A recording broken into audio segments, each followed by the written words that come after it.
আমাদের চট্টিক সমালোচনা করুন, আপনারা আমাদের পরিস্থিতি ভুল ধরিয়ে দিন, আমরা আমাদের শুধরানোর চেষ্টা করবো। আমরা ইতিমধ্যে সব সময় বলে থাকি।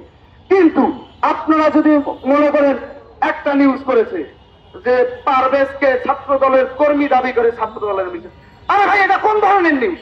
আপনি কি পেয়েছেন? আপনি যত্র নিউজ হেডলাইন করে আপনি একটি নিউজ করে দিলেন, আবার একই সাথে আপনারা ছাত্র দলের বিরুদ্ধে চাঁদাবাদীর অভিযোগ।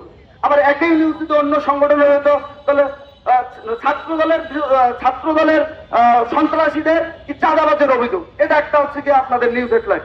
আবার অমুক সংগঠনের চাঁদাবাদী দলের সংযুক্ত কিনা অভিযোগ পাওয়া গেছে। মানে এক এক ধরনের এই নিউজ হলে আমার ছাত্র দলের ভাইয়েরা ভালো কাজ করবে কি?